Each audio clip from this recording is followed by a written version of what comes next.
В качестве одного из приоритетов работы российского правительства, председатель правительства и все мы будем называть развитие конкуренции в России, и приватизация, конечно, один из инструментов для создания по-настоящему конкурентных условий на российском рынке, в том числе и в энергетическом секторе.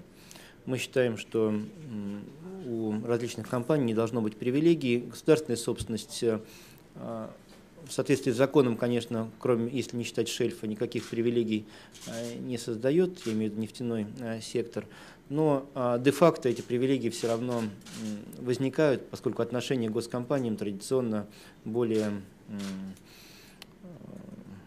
комфортные для компаний, чем для госкомпаний, чем для частных компаний. Так сложилось, такие традиции.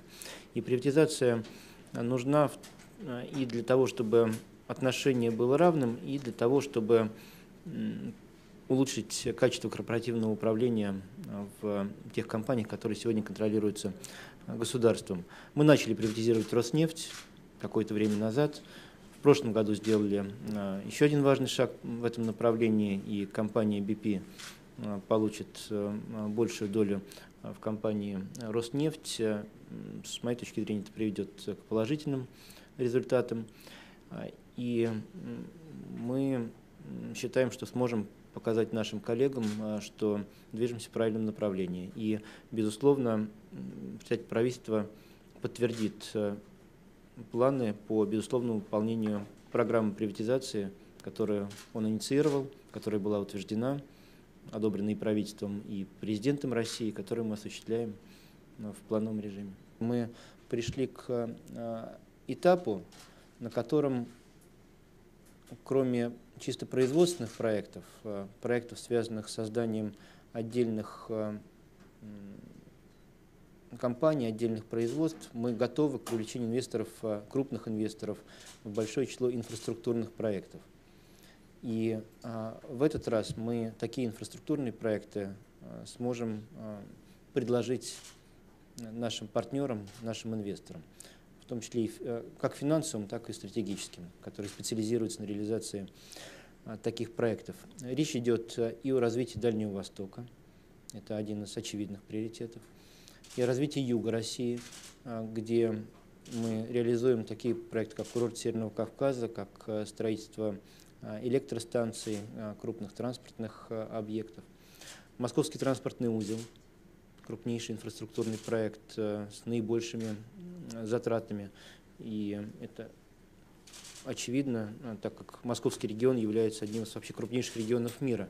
В нем находится постоянно порядка 20 миллионов человек. Это сравнимо с населением средней страны. И транспортная система Московского региона для всех это понятный и очень привлекательный инвестиционный проект. Это проекты развития городов, которые станут столицами проведения чемпионата мира по футболу 2018 года. И речь не столько о стадионах, сколько об инфраструктуре этих городов, которые необходимо развивать, которую в ряде случаев необходимо просто создать для комфорта жителей, а в 2018 году гостей чемпионата мира по футболу. Это проекты в энергетическом секторе, которые необходимы для полноценной реализации нашей энергетической стратегии. Я имею в виду строительство и генерирующих объектов, и сетевых объектов. Потребные инвестиции составляют сотни миллиардов рублей, и без иностранных инвесторов здесь не обойтись. Ряд из них уже работает в России, а другие только присматриваются к тому, что мы делаем.